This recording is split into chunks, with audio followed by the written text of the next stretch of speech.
अब मंच पर जे आपन गायकी के लोहा मनवाए आवत बाड़न उ बाड़न किसान के बेटा। सादा जीवन उच्च विचार वाला लड़का, सुर के साधक एगो साधु नियन।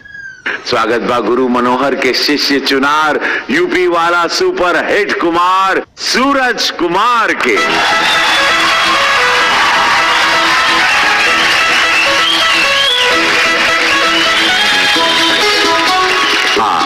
आज सूरज के जरूरत बा अपन माई के आशीर्वाद के, माई के दिहल हर सीख के, माई के दिहल गुण के। त चली जानल जाओ कि इनका माई से इनका ऐसन का मिलल बा जो इनकरा के अंदर से स्ट्रॉन्ग बना देलस और ई खड़ा बड़न टॉप 5 के लिस्ट।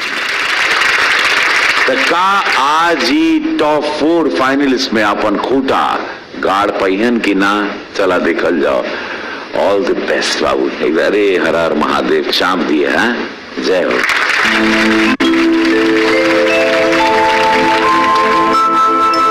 हवे प्यार पूजा, हवे प्यार ईश्वर, ये बात केहू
नजरिया से होला, उमरिया के रोग है नजरिया से होला।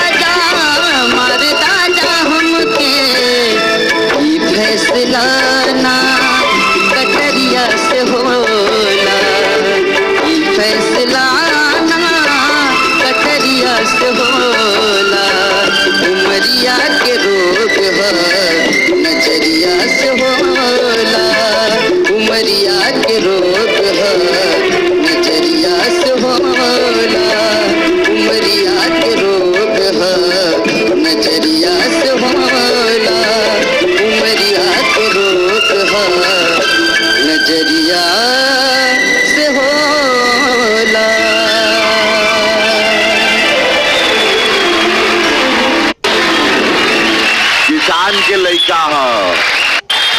मेघा जी के रुआ दिले।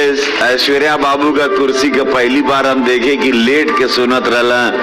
विनय भैया तो खुद ही लिखले बड़ा ही गाना। मेघा जी रुआई का कारण नहीं बाकी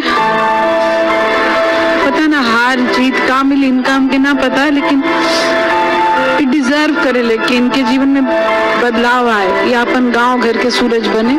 और जो भी सक्षम लोग हैं जो दुनिया में देख रहे हैं इनको, जिनको भी मौका मिले इनसे जरूर अपने लिए गाना गवाइए। और यहाँ से मैं एक पूर्वा करके एक सलील गाना बनाने वाले कुछ लोग हैं जो आजकल पिछले 2 साल से काम कर रहे हैं, तो उन्होंने मुझसे पूछा था, तो मैंने बोला था कि कुछ बच्चे हैं जो बहुत अच्छा कर रहे हैं, तो सूरज आप तो उसके लिए एकदम परफेक्ट हैं। मैं जरूर बात करूंगी। धन्यवाद। ऐश्वर्या बाबू काहे लेट के सुनत रहला? कुछ चीजें ऐसी होती हैं जिसका कोई एक्सप्लेनेशन नहीं होता है। जब आप गा रहे थे तो मेरे सामने से ये सारेगामापा का मंच, ये कंपटीशन, ये जजेस, ये गुरु महागुरु सब निकल गए थे। पता नहीं क्या एक्सप्लेन नहीं कर सकता हूं, लेकिन आप में बहुत बात है यार, बहुत बात है। आपको बुलाऊंगा नहीं, मैं स्टेज पे आऊंगा ये रिमोट लेकर, ये रिमोट आपके हाथ में लेता हूँ।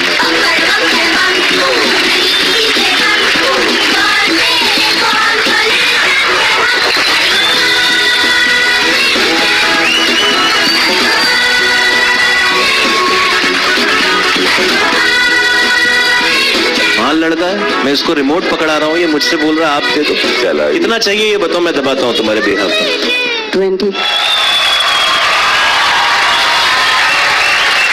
तुषा 58 लेके चक्रव्यूह की कुर्सी में बैठल बाड़ी का ई चक्रव्यूह से घेरा से निकल पई हन की ना।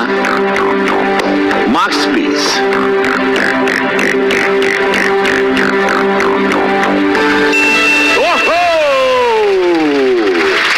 लड़का तो गए सीधे टॉप 4 में। 20। वाह वाह वाह, चढ़ जाए एकदम। टॉप 4 का इंतजार रहे। सूरज पहला पार्टिसिपेंट भेटा गैलन आज की एपिसोड में। समस्त हिंदुस्तान देखा था, हमार भोजपुरिया जहान देखा था। टॉप 4 फाइनलिस्ट का खोज जौन रहे, पहला कैंडिडेट चुनार के सूरज कुमार। लइका ओजा रोवता, खुशी के आंसू। ऐसन तारीफ, ये रुआई का माहौल नहीं खे, ये खुशी का माहौल बा, केहू के तरक्की के माहौल बा। जब केहू ऊंचाई पे चढ़ला तो ई तरह भी माहौल होला। ये बहुत बड़ा सिंगर बनेगा।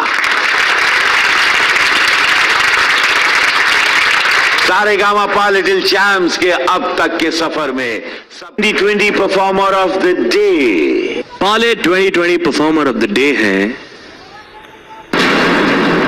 सूरज। ओके,